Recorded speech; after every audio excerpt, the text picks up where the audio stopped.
to everyone who's joining. I'm currently in Boston in Massachusetts, and I am looking forward to the next, 45 minutes or so of my master lecture, where I'll take you through communication, sort of thinking about the fit interview questions, as well as thinking a little bit about even case interviews. And I think interviewing is something that can be sharpened with practice. So it's something that I'm quite excited about sharing in a short amount of time. Let's get right into it.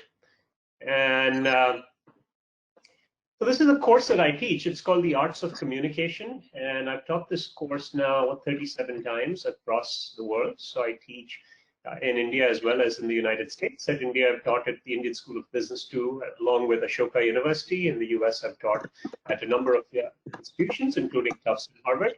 And the reason I enjoy teaching this course on verbal communication is that I feel that there is as much nurture as there is nature in a field like this. Most people feel that they're just born with this gift, but I believe that when you take something like a course on communication with its structure and its set of deadlines and the actual public setting of performing in front of your classmates, there's a process to it.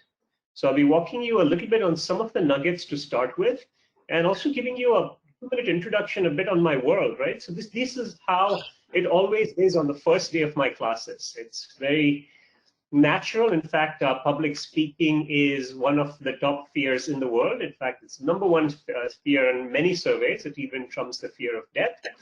And when you add an interviewing pressure to it, where you would think your life depends on how the next 35 minutes to 60 minutes go, it's going to add a bit of pressure. And this is quite natural, right? And you're not alone in this. You might have seen this film too, The King's Speech. I think it applies to a lot of executives. At the very highest level, they're very competent, but somehow when it comes down to speaking in pressure situations, something takes a hold of them, right? But the good news is that it gets better with practice. And this is very important to keep in mind. These are students from 18 countries in one of my classes, and just over 13 weeks. It's something that you can move the needle on. Now, you're not going to double your score on 0 to 10, but I think you can move 1 or 2 points with dedicated hard work. I tell students, give me 10 hours a week for 13 weeks. And I promise you a 1-point movement on a scale of 10. And I've seen this over and over again. Now, these are students across universities where you see this. This is also in India as much as it is in the US. It's also with undergraduates in liberal arts, to graduate students in business, to senior executives. These are senior officials who I've worked with. This is a first-day shot. These are diplomats and military officers from around the world. And that's the last day shot. And you can just see how being together in a community not just enables you to sharpen the content and delivery, but also creates a bond that lets you relax. And this is really one of the headlines of an overall philosophy that I have to any kind of verbal communication, that it's going to be hard to tell a nervous person to relax. In fact, that's one of the last things you want to tell someone who's going to go to an interview or on stage. But I think each time you speak, you need to see if you can move that needle just a little bit so that you can start enjoying the process. This is a speaker who came to our class, and he said that, look, you don't have to exterminate those butterflies in your stomach, but you have to try to train them to fly a bit more in formation each time. And I thought this was a very powerful secret that he shared. And as I mentioned, part of my life has been really to try and give people a voice in communication. So I teach public speaking courses to graduate students. I've taught at the Fletcher School of International Law and Diplomacy. I've taught at the Friedman School. In India, I've taught at a couple of institutions, and I'm excited to teach at Masters Union. And I believe that there are a set of tools and a set of exercises by which you can get close to your relaxed and full potential. There's an important word that I teach in my classes. It's called presence, communication presence. And presence is different things to different people. But I define presence as being able to be your most relaxed and authentic self in the most challenging situations. So in the pressure of an interview, when you feel there's even a couple of people interviewing you at the same time and that you really wanted this job, you can slow time down. so that you can still be as close to your relaxed self. If you haven't had a chance to sleep well before, as last night I haven't, for different reasons, you're traveling, for anxiety, for stress, you still come in, and when the camera's on, or when you have someone in front of you, you're able to slow time down. So that's an overarching principle. I'm going to now get back to my slides and take you through a few communication nuggets before we get right into the thick of things with the interviews. Okay, so the arts of communication, the course that I teach, I just want to put this slide up because even just in verbal communication, there are so many different scenarios, so many different elements that you need to hear. The art of elevator pitching is very different from the art of giving feedback or the art of leadership communication or the ability to share a core value. And each one of them needs its own specific thinking, reflection, and study for you to get close to mastering. So in this course that I'll be teaching at the Masters Union, and the one that I teach around the world primarily to business students, I've had a large number of Harvard Business School students, Indian School of Business students in the past, and I'm really excited about Masters Union students.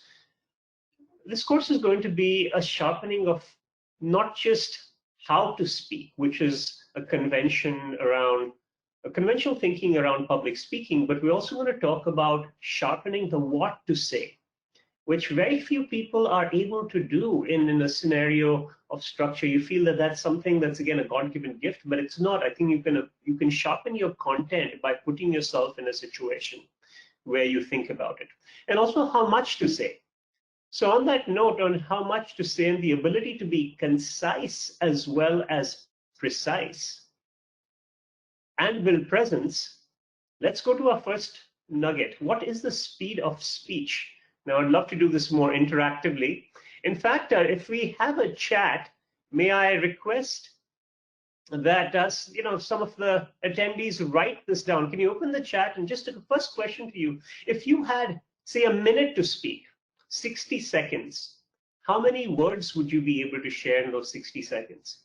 And don't tell me I speak fast, I speak slow, because this is something that you cannot cheat. In fact, the distribution is narrower than a normal distribution.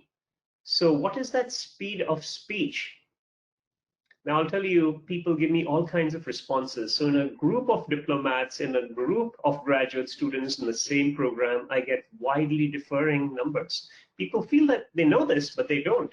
I get ranges from, well, a little less than a word a second to about 5 to 6 words a second. And here's one golden rule, and I hope you remember this for life. The speed of speech is 2.5 to 3 words a second. You cannot cheat this. I just spoke about 9 words in 3 seconds. If I speak like this, that will be close to 1 word a second, and that's not natural. So this is assuming there's no extra pauses, there's no dramatic questions, and that's basically one important lesson for you to think about. So let's get back to the slides. 2.5 to 3 words a second. Nugget 2 of 3 that I will share today.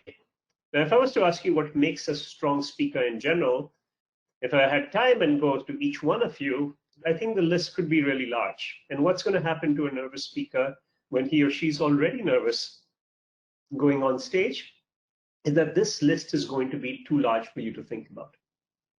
As a result, how do you think about solving for something like this?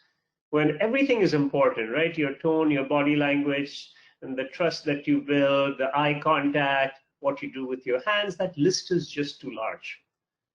So we go back to Aristotelian times, and we think about 3 things: logos, ethos, and pathos. Now, these are fancy words for content, credibility, and connect. And I would argue that you need all 3 of these for your piece, whether it's your interview or your speech, to resonate. And what are these? Logos, logical appeal. Right? This is quite intuitive. If your content is not sharp, the way you structured it is not sharp, and if you don't have good claims and the good support for the claims, then it's not going to stick. It's intuitive, fair. Now, ethos is quite tricky, and that is your appeal from credibility. So no matter who you are, your ethos will only last for just a little long for you to start speaking. And if there isn't more evidence of why you are the right person to be speaking about what you are at certain times of your speech, I would argue that it's not going to connect. And this is not, regurgitating your resume or basically trying to give points about your accomplishments. There's a very subtle art to building your ethos. Why are you the right person for this job? Why are you the right person speaking right now? And how is your credibility as a speaker bolstered in the speech? This is a tricky one to illustrate. We do it through case studies, but I want you to think about this as one of three pillars. And then finally, pathos, or the emotional appeal of your speech. Now, this is everything outside of your content, like a string that is connecting you to your audience. Now, this gives you also a language, a vocabulary to speak. So sometimes you can say, I really liked the logos in your presentation, or I really like this candidate's pathos. I mean, she was incredibly motivated, enthusiastic about the job, but I didn't feel enough of a logos in her comments, or the other way around. Or, I heard the speaker, and I'm not sure why he had picked this topic and why he was talking about it. And he was a prominent person, but I couldn't understand the ethos. And towards that, I've shown you a little bit of my classes hopefully in a flow and with natural excitement that I have to work with my students each time I work with them. But that was also a little bit of ethos creation, as you saw. So the third nugget here is a soundbite. Now, again, I love to do this interactively in my courses and my executive education sessions. And, as I said, in addition to 37 classes, I've also had a chance to speak to 80 groups. And you would think that speaking is so normal. So the groups have included CXOs, they have been, senior government officials, diplomats, police officers. And you would think that communication is something that everyone does and they would understand this, but very few people are able to revert with simple responses, what I would say, to nuggets like this. So speed of speech is one that I shared. Sound bites. Now, this is important. And I get all kinds of guesses on this, right? So is it related to your pitch? Is it just a slogan? What is it? Is it a humorous point? Sound bites are incredibly important in a speech, and they are basically phrases or a sentence, or sometimes two, that capture the essence of what you had just been talking about. So you might have had 3 paragraphs to explain something, but 3 paragraphs are not going to make it in the news. A little later at night in Aaj or in CNN, eventually it's going to be a sentence here, a sentence there. If the Prime Minister speaks for 2 minutes and 120 seconds, he will speak about 300 words. What's going to make it on NDTV is likely a couple of lines. You need to have and insert sound bites. They serve as headlines of your interview responses, of your speech, and you need sound bites when you are writing to be heard versus writing to be read. So these are some key nuggets that I will leave you with. In class, we would go through a video case analysis, and I would be excited if someone is interested a little later to share with you a couple of good cases. But for example, this was a speech by a former cop at Harvard graduation, and we watch the speech and then we go back and then we try to circle what were the sound bites. We try to understand the logos, the ethos, and the pathos, and it creates for an enriching case study. You have business school case studies, and here there is communication school case studies similar to this. Now, we don't have time for this, but I'd be, again, happy to share any more on any of these concepts with students that are interested, or just young professionals who are interested in this field. And clearly what we're seeing these days is communication applied to a pandemic, right? Communication in COVID, this is the subject of a bit of my research right now. I'll be writing some op-eds and some pieces. And I've had the opportunity to study the communication of leaders at one of the most stressful times that we have seen in generations. And each person has a different style. Each person has a different logos, ethos, and pathos. And it's fascinating to see who has come out on top in terms of communication here and who is left behind. No comments now.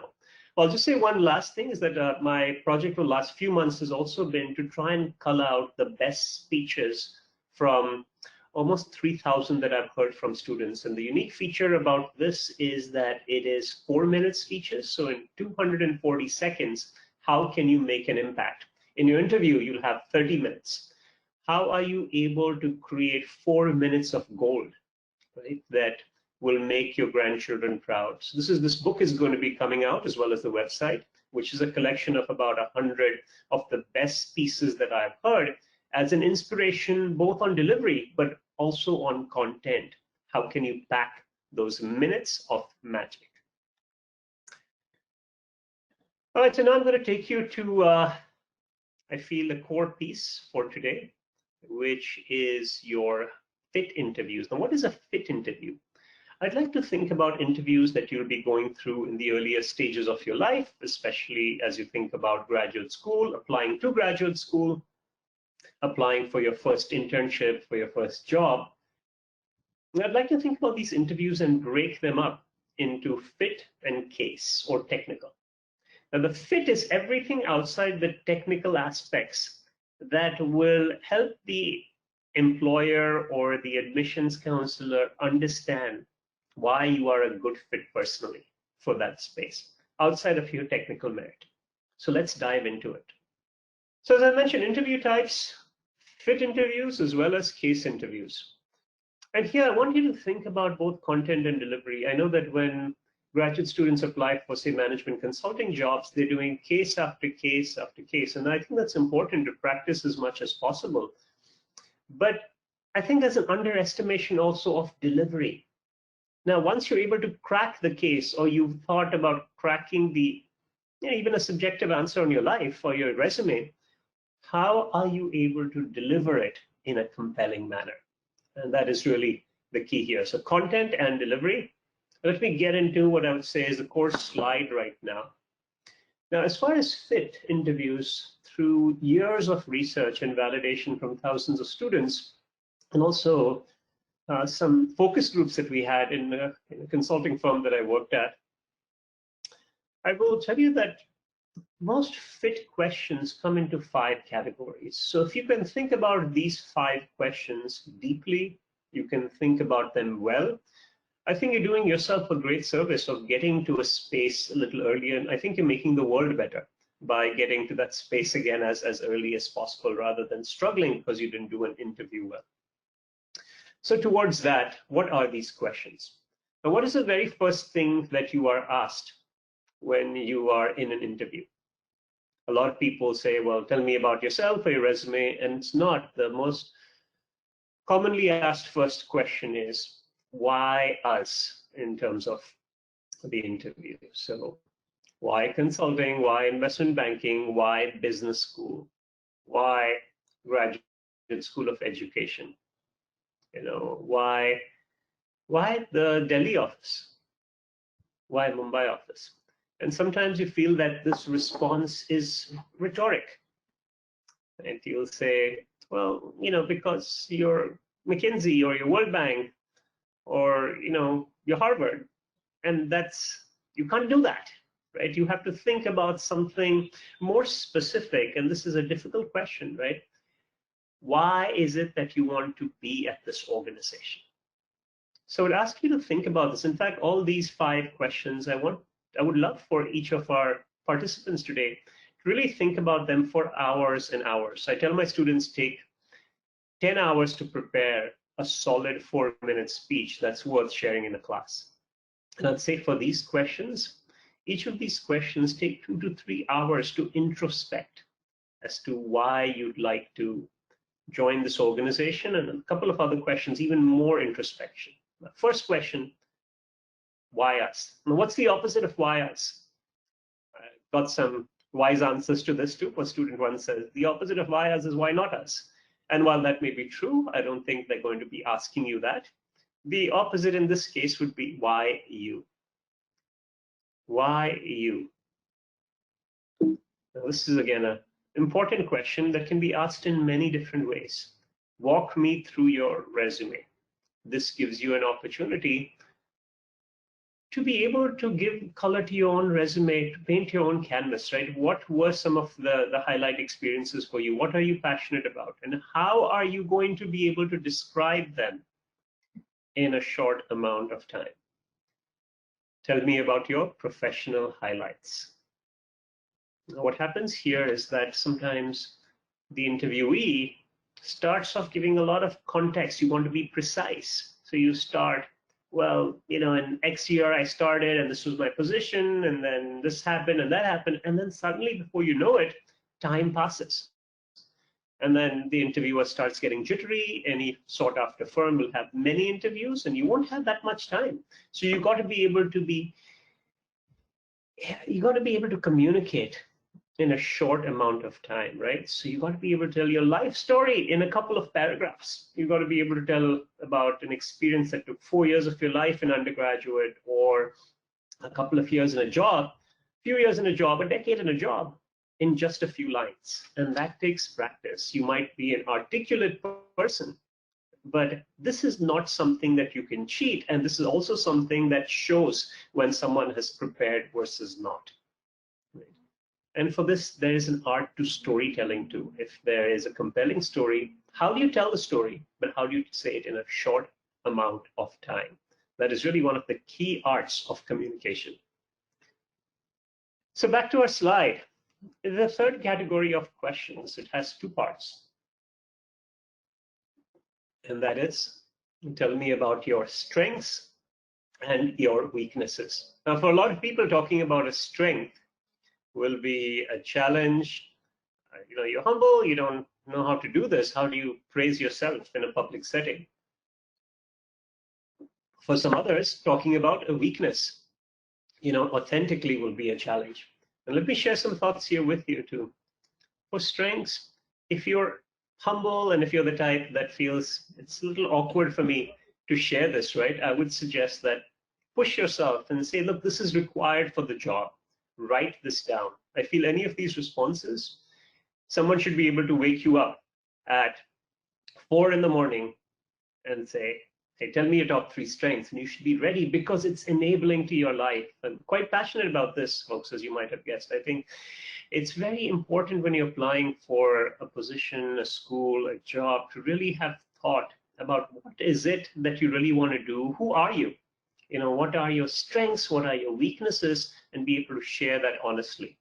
I'll tell you, the interviewer on the other side is human. And if they're in this capacity to be able to make a decision, they've seen life and they can see authenticity.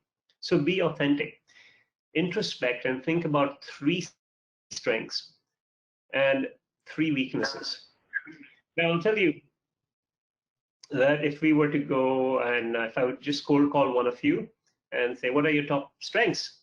Then you might be like, oh, wow, okay, well, let me think, gosh. Okay, so I think my ability to work with numbers, yeah. The second one would be, I think, I guess people and being able to, interact, kind of in teams. So I have this example, and gosh, so the third one, so there's a few that come to mind, but maybe my ability to create, sort of to-do lists and tasks and just kind of get work done. Yeah, so those are the 3. Now that's take 1. If I was to ask someone else other questions, come back to you, do take 2, this gets slightly better. Go to someone else, come back to you, take 3, it gets slightly better, slightly better, slightly better. And then after a number of tries, I come to you and say, tell me your top 3 strengths. You might say, okay, yes. So I would say analytics, my ability to synergize a team, and the ability to create structure when there's lack of structure. Example 1, example 2, example 3. Now, this doesn't need to be canned, but what's changed in these iterations is just your practice. And here's my question to you. Why make interviewing your practice? Know this cold. As far as weaknesses, I would say that it's important to pick a weakness that's real and that shows that you are introspective, and 2, that you are honest. When someone is asking you this question, they know you can say whatever you want, but don't give a strength disguised as a weakness. Don't say my biggest weakness is my impatience for people around me, right? So that won't do the job. Think about honest weaknesses here: 3 strengths and 3 weaknesses. I'll take you back to the slide, and then the 4th category, this is a difficult one, is give me an example of a time when you led a group, you worked with a team, you faced an ethical dilemma, and there can be a lot of different scenarios here, right? So an example of a time when something happened and a story to share it. This is very challenging, and it needs some time for you to be able to share the story. Try to do it in 30 seconds. Sometimes it takes 30 seconds, 45 seconds just for you to set the context. This is probably one of the most difficult questions that you can get. And finally, the last question, last category of questions before you leave an interview, there'll always be at least a little bit of time, 30 seconds, a minute, if not longer, for them to say, well, any questions for us? And here I would urge you to ask a question that makes the interviewer think for themselves, not something you can find on the web. Don't ask a question for the sake of being intelligent. Just ask them something that makes them think a little bit. Now, if they've been personal, you can even ask them things around their life, personal life balance, I mean, the work life or the life balance. But if that's not been the case, then judge what the scenario is and ask them something that they could put a little thought and share with you based on their own experiences. Now, I won't give you canned responses. People, they asked me for what would be a good question here. I want you to discover it yourself. But feel free to email me. The organizer will share this. If you put a lot of time thinking about this, and then you say, how does this sound? I'm happy to give a comment on that. But it's very important to get through each of these 5 interview questions to succeed in an interview. I don't think I know anyone who's gotten a job with a firm that's reputed or an institution without being able to go through some variation of these questions. So these are fit questions. Why us? Why you? Strengths and weaknesses. So these are why us? Why you? Strengths and weaknesses. Example of a time when, and any last questions. So here's my advice, and maybe Ranak, I won't go through the case interviews yet. I'll provide some principles that will apply to these interviews, but let me just give you these points that, look, know these responses in your sleep. I've already mentioned this. Let's just start with bullet points here, but then once write out your responses. And then you can internalize them again versus trying to sort of memorize them. I think there's a difference between internalizing and memorizing, and that shows. So internalize them again through refined points and keep a little bit of spontaneity towards that point of having fun and making it as natural and relaxed as possible. The art of storytelling is important. Being concise and precise and compelling is not an easy art, and it requires practice. And remember that the person is going to check off on a few things, including whether you are an honest person, you are an introspective person. Basically, someone that they can trust and someone they'd like to sit with on an airplane seat when airplanes resume again and there's travel. So that's the thought. And remember to be authentic. Authenticity is an incredibly important part of resonating in communication. And the person on the other side is not a Mr. McKinsey or Mr. Stanford or Miss World Bank. It's someone like you who wants to connect with you. The audience doesn't bring the intensity that you think it does. Most of the times they're more empathizing with you, and they want to be with you as long as you are authentic and not pulling a fast one on them. And I think this is very important to think about in your preparation. Don't forget to be the nicest person that you are, as relaxed as you can be, and authentic. So let's keep it for that for right now, Pranav. With you want to come in, and then maybe I can touch on a couple of other points or take questions as you feel. Thank you so much, Professor Mihir. We'll now be, Mr. Ronak will be taking a few part of how things are happening at their end. Mr. Ronak currently manages the Masters Relation at the Masters Union. He formerly headed the Legislative Assistance to Members of Parliament Fellowship, LAMP Fellowship, for several years. He himself holds the prestigious IVLP fellowship, where he was awarded one of the top 5 young leaders from India by the US government Department of State for his work around youth public leadership and policy. He has an academic background in economics, business, and politics. Mr. Ronak, I'm giving you the presenter access, and I hope that you have something to share to the students and add value to their time. So, first of all, I just take a quick minute. First of all, thank you so much, Professor Mankad, for this very insightful session. And, at the intersection of interviewing, communication, and storytelling, and I'm sure, students have a number of questions and they want to sort of pose to you. And I also want to first thank all the attendees for joining. I'll just take, a very quick minute to, introduce Masters Union. As you all know, that Masters Union is essentially a business school. It's really the union of masters. Masters meaning people who've been at the helm of their careers, at the helm of their industries, really coming together in the classrooms to impart their experiential learning, and these are people who have been CEOs, managing directors, people from the bureaucracy, civil services, and even members of parliament coming together to really reimagine the way we teach, the way we impart business education. And the reason being that, if you see, in most of the business schools, it's only the academic, career academics or professors who are teaching the course, wherein they necessarily do not have the real hands-on experience, and because of which, in today's time, there is an increase in the gap between what the industry demands really are and the skills of the students, of the business students. So therefore, this is really a business school where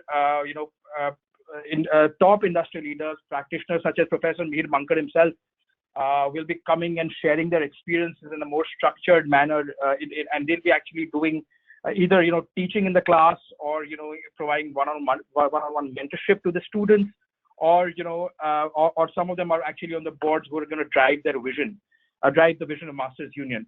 So it's really practitioners coming in the classroom to teach you and really tell you how they actually built a company right from scratch, or offer their perspectives on how they rose up their corporate ladder, what are the challenges they faced, what are the successes, and what are the sort of the other things they came across in their career. The other important thing about this Masters Union School of Business is that the curriculum has been designed in a way that every day really feels like that you're stepping into an internship. It's a very dynamic curriculum where you're actually you start with consulting projects and feel towards right from the beginning itself. So the idea is to make the experience so hands-on that if somebody goes out, once he sort of graduates from this school, he's ready for the industry, and that's something which we're trying to build. So therefore, it's a very internship, it's an internship-like curriculum. It is a very industry immersive. The way we are trying to make it industry immersive is that is the strategic location of the institute itself. It's actually located at the heart of Gurgaon.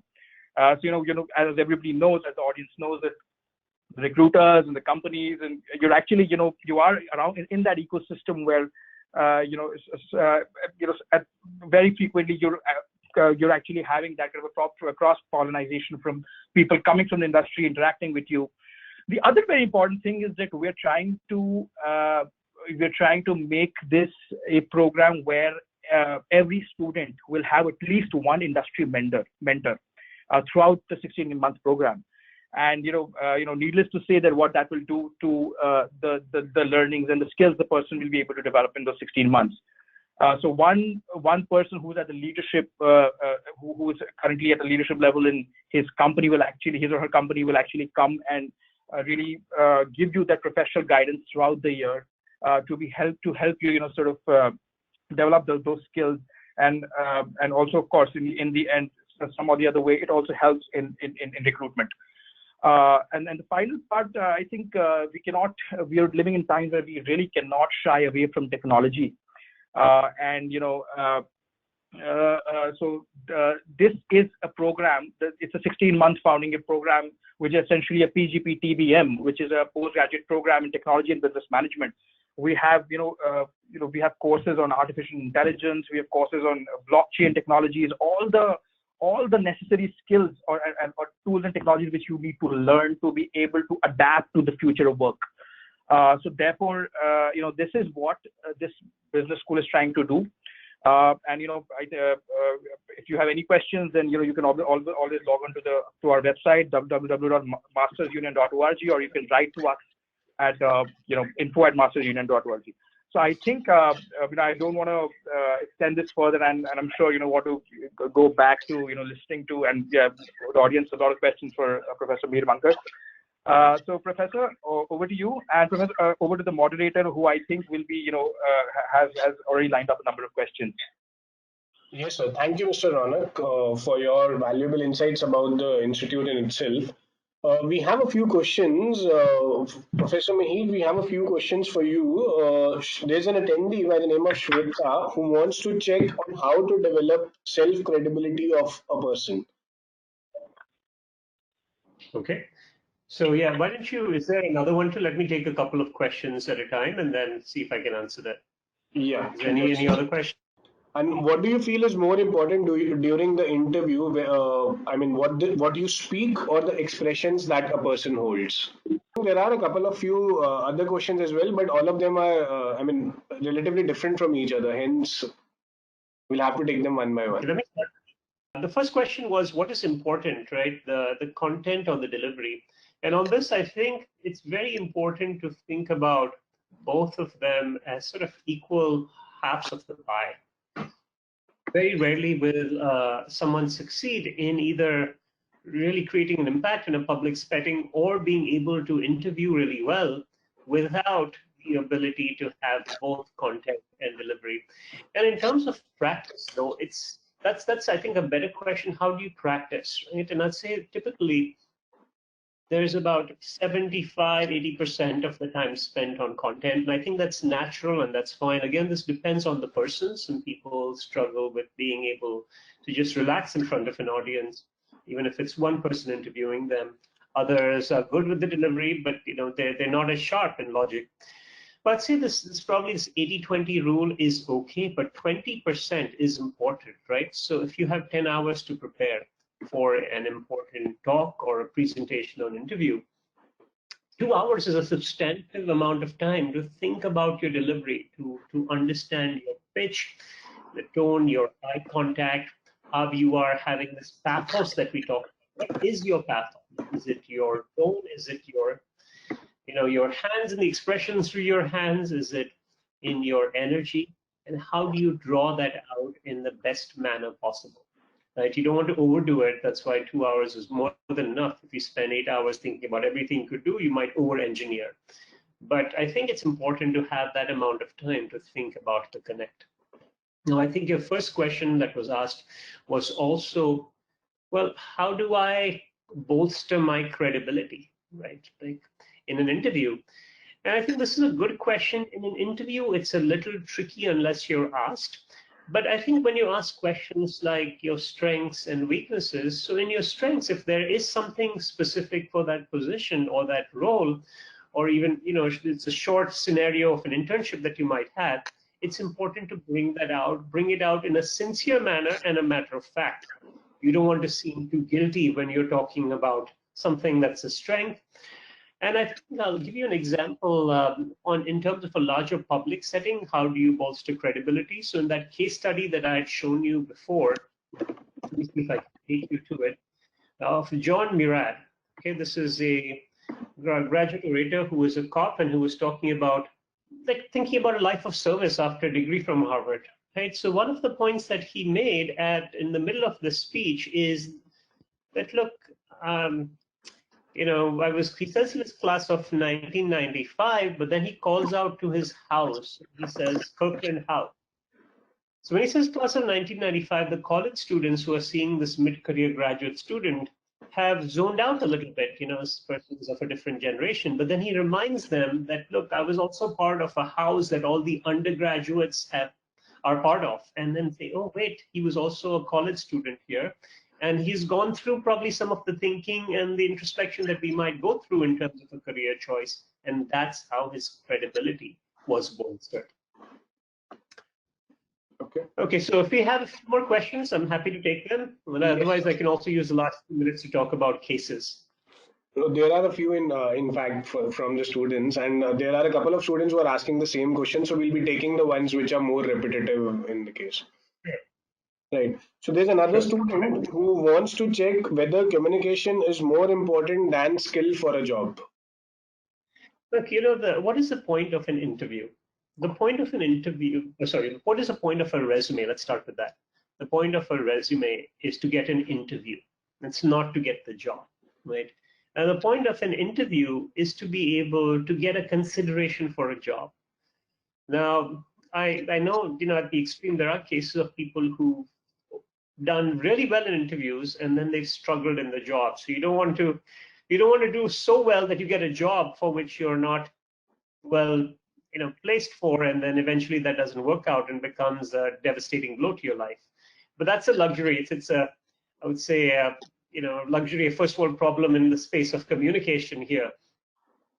But I think indeed, the qualities of a job are incredibly important for life success, right? And for you to be able to thrive. So I would say do that thinking during the preparation process of what is a good fit for you.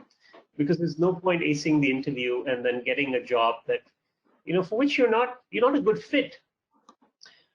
So my answer is no. It's clearly, communication is to be able to hopefully get you to a good fit job as soon as possible. We have another question, please? Yes, sir. Thank you so much for answering this. For the next one is something that you've already covered in the 4-minute thing which you talked about. However, still there are two people who want to check on how to reduce fear, and a similar kind of question also revolves when Monica is trying to ask us, is being ourselves okay in the interviews? Yeah. So Malika, let me talk about that. That to me embodies what I talked about, presence and authenticity. There's a researcher called Amy Cuddy, and I'm going to go back to my slides. So there's a researcher called Cuddy, and when we talked about patience, the presence right here. So here she was a professor at Kellogg, who had gone to business school, then at Harvard Business School, right across the river, right now from where I live. And she's done a TED Talk that's one of the most popular ones. And she defines presence as a confluence of factors. But basically being able to draw on your bravest self, right, in the most challenging situations. And here I will say, I'm going to come back on camera. So you can see me now, right? Yes, absolutely. You see just. So here I'd say that, the bravest self, I think I like, but I would push on communication to say your most authentic self. How are you able to bring your most relaxed, authentic self in pressure situations? And towards that, the answer to that question is yes, that it's okay to be yourself. I feel that you could do a lot better if you push the boundaries of introspection and find the specs that really make you the best authentic self of who you are, versus try and fit into a mold that you feel might be a better fit for the organization.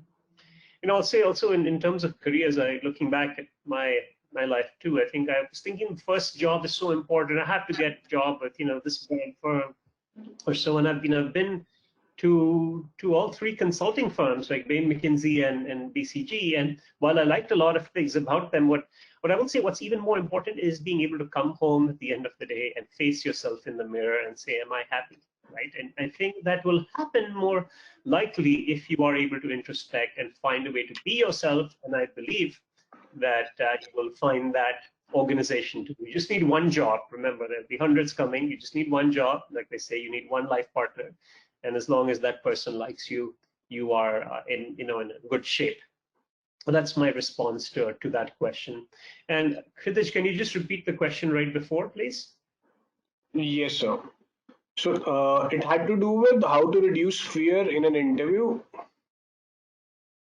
Great, thank you. This is important and it's a good question. Now, clearly, most students who've taken my courses, which are typically elective courses around the world, have done it by choice, and then they've done it because they feel there are things that they want to work in their communication.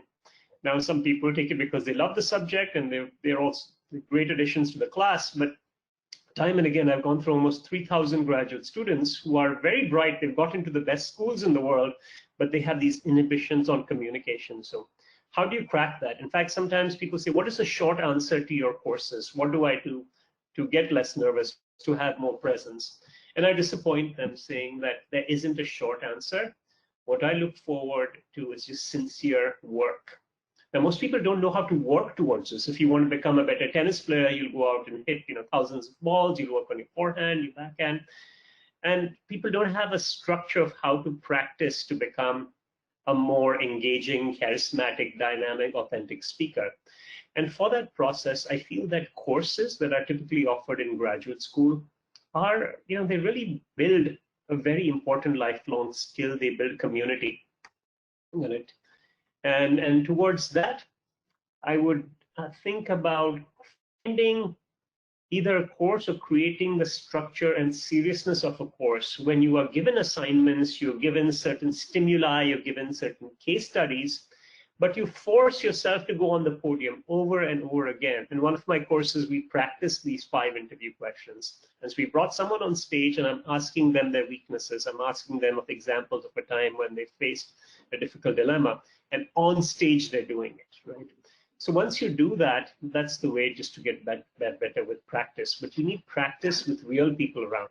Now, if you can't get public speaking scenarios, find 2 to 3 people. In fact, if you get 4, that's the ideal scenario for sharing your eye contact and feeling that social interaction for practicing high pressure speaking.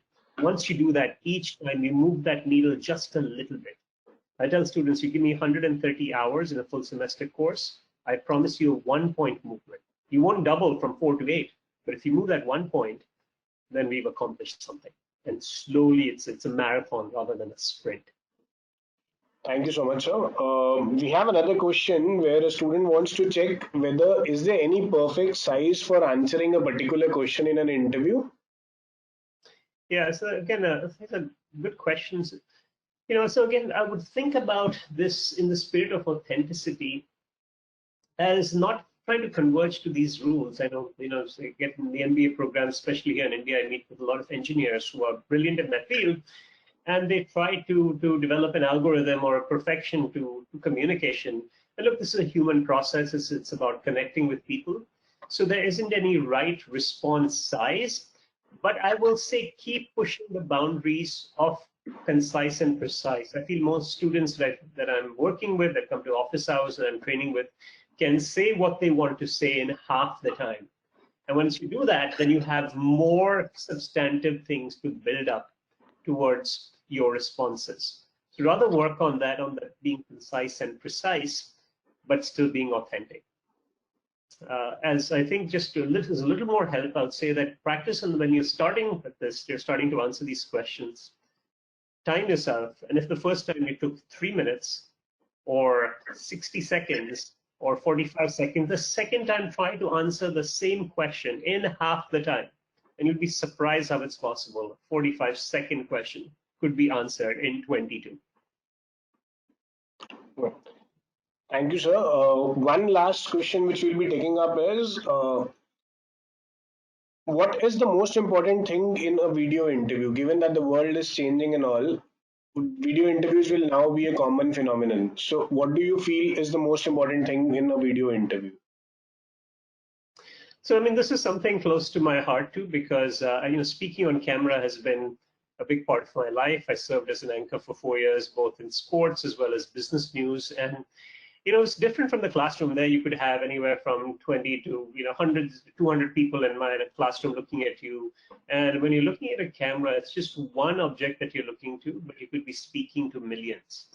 Now, for this, there's an entire class that I teach, and it's difficult for me to boil it down into a few minutes, but I'll give you just a couple of thoughts from it. Is one, in terms of facing the camera, I would ask you to think about actually speaking to someone, and for most young professionals, it is someone slightly older and somewhat familiar.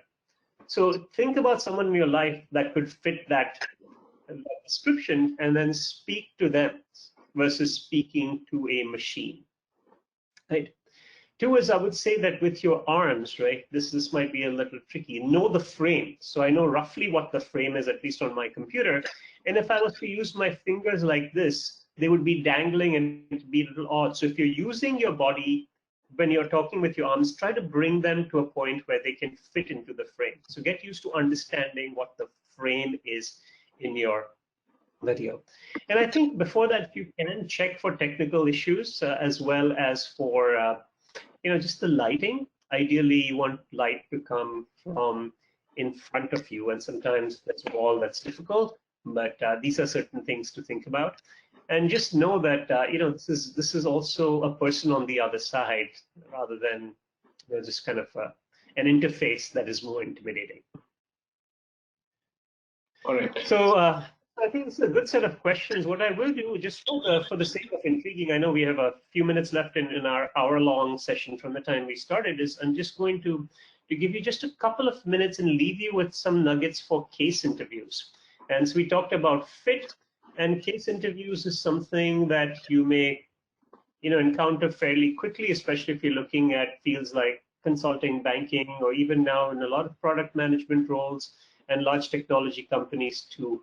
And I'll just say for this in a couple of minutes that some of the principles of communication apply, but this is a snapshot of an engagement. It simulates a communication between you and a potential client that you might have, and that it has a standard format as consulting interviews. So I'll leave you with some of these slides for the participants. You can access what these slides are. And a couple of the resources that you might have heard of. Victor Chang on the side, on the right side, is actually my classmate at Stanford, and he wrote this book on case interview.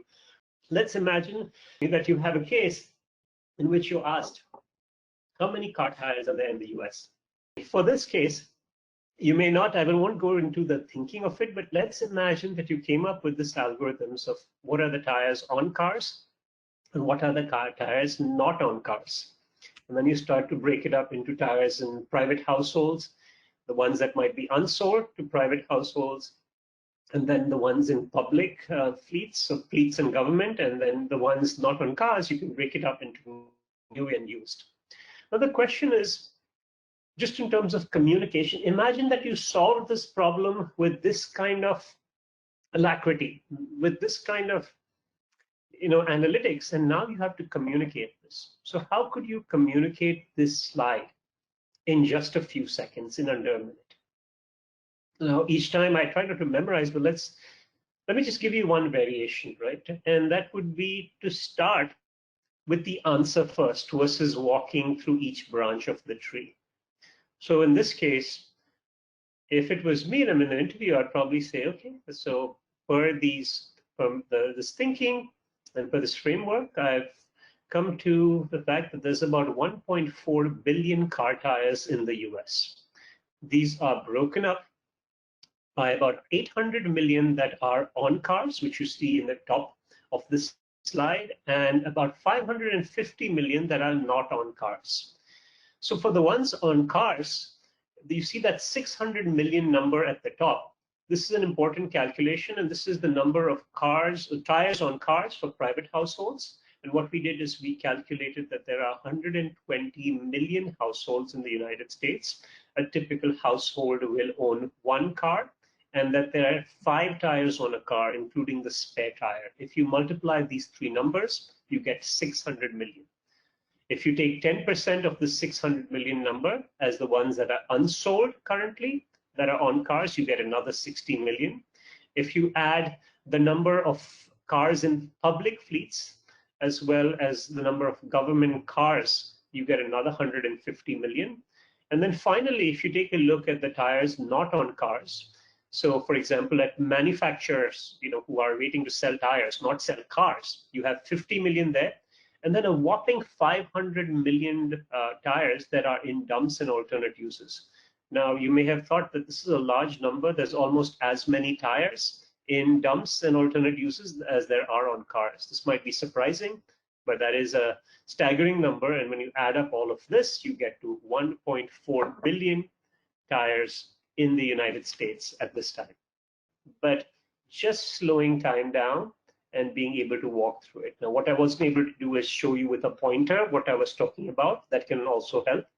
But whatever the case is, whether it's the number of car tires in the United States, or even a question like, why is a manhole cover round, right? Rather than getting flustered, think about it and you'd be surprised, but there are so many reasons why this manhole cover is round. And I'll leave the slides for those who have attended. And it's just very important to slow time down and be able to come with even 2 or 3 of these in your thinking and your communication. So with that said, I would say, maintain your cool, use frameworks, think your logic out loud. And I'll just say that, again, it's part of surviving. My inspiration for communication has been my own presence. My parents. So they were my mother, who was India's first, Wimbledon player. She was Asian champion. Also, my father played cricket. But one thing about them that I saw as a child is from a young age, whenever they were invited to speak at events, they always took up that opportunity and saw communication as a way to empower people and communication as a way for change for yourself and for society around you. So I will leave you with that message. And I hope that you can knock him dead in your interviews and get to as soon as possible. One question from my side. This is Ronak. First of all, before we end, I just want to thank you for this entire, the 45-minute session which we've had, and I think it has been, very insightful. And the way it has been structured, the do's and don'ts, and things to say, things not to say while during an interview, and some nuggets of communication. And I'm sure this is just a snapshot of what we can expect in your course around the arts of communication at the Master Union School of Business a few months down the line. So one question which I also wanted to pose, and this is with regards to slightly more experienced professionals. Sure, when you're a fresher, or this is your going for a first job interview, or you're going for a business school, applying for a business school, and sitting in front of a panel. Some of these things at that age you may not have that experience, professional experience. But I've also seen that people who are it's 7-10 years in the industry and experience, and then they're shifting a job.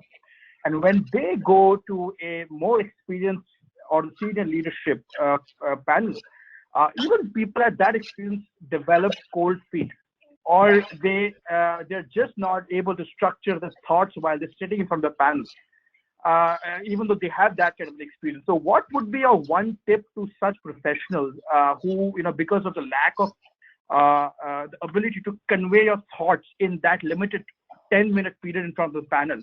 How should they, keep themselves calm, composed, and say the right thing at the right time? Okay, Ronak, thank you. So I don't know if I'll say one tip, but I'll just say one philosophy on life is to think about communication as a serious 21st century skill that needs to be practiced. And what I'm seeing consistently in large groups, right? So we have diplomats or ambassadors of countries who've been speaking for years. They give 100 speeches a year, and it still happens to them because they haven't really had a time in their life where they've tried to understand verbal communication. And once I feel it's a practice or a process that you've gone through, if you've gone through it early in your adult life, I don't think you do it too early in life. And it's not about elocution in middle school and so forth. Once you grow as an adult, you want to see how you interact in these scenarios, social scenarios. And if you've gone through that intervention once, I'd like to believe that you have it for life and that you keep, pushing. You've got the low-hanging fruit and then you keep pushing beyond that. But I think there's many experienced professionals who have underestimated the importance of the spoken word, the importance of finding presence, slowing time down, and then you struggle with it. So it's, there's never a stage in life where you can't indulge yourself into introspection and a process of communication. And when you're able to do it, at least you get that incremental part that I think puts you on a path. They say that even with exercise, if you've not done it, you need to do that. You need to get into that grind the first couple of months, get a trainer, really push yourself, and then it becomes a habit that keeps getting better. Okay, thank you so much. I think this makes sense. Really, really makes sense. Great. So thank you so much, Professor Mihir, and thanks for your time, and thanks. I really like to thank the audience, for being a part of this the webinar and masterclass, and for all your questions directed to us, Professor Mihir. Thank you so much. Thank you so much, Mr. Ronak, and thank you so much, Professor Mihir. Before we leave, we'll just give goodbye to the audience who's been very interactive since the last 1 hour. Can we just have a 30-minute 30-second word from your side for the audience? Yeah, no, I mean, I appreciate each person who really takes time to believe that there's something to improve here, right? The caliber of students and people that I've had, they've achieved things in life, but they've also had the humility to feel that this is an important, use of your time to come in and listen. So I want to thank you for that. I hope that communication becomes a catalyst to your life, that it doesn't hinder you. And you compare prime ministers of India itself, Prime Minister Modi versus Prime Minister Manmohan Singh, I would say, equally qualified, but one just so much better to harness the power of words. So you can debate on whether that's good or bad, but at least one person is able to use this as a skill that pushes what they're able to achieve. And I would just say the same thing for you. I'll tell you one anecdote very quickly. I'm going to go above my time, but just to share this, I think that's important. My mother, who's in India, she called me on the first time I was going to teach, as I transitioned from practitioner to a professor of practice. And she said, who are these students that you'll be teaching? So I said, the first one, they're basically students of international relations who have not just their neighbors, but people in other countries. And she said, in that case, just have a bit extra reserve of patience and love for them. And I think that's really helped me to realize that, when we might be competent in an area, if someone's coming to learn that area, that there should be this humility and respect and enthusiasm and patience to work with them. So not just the students of communication, but I think everyone can be a teacher of it too. Try to have that little bit of that reserve. And I sincerely do the best to make communication your catalyst. Thank you so much, sir. Mr. Ronak, if you want to add something. No, I think Professor has summed up really well, and looking forward to his course on the arts of communication. So thank you so much, Professor, for taking the time out to speak with us.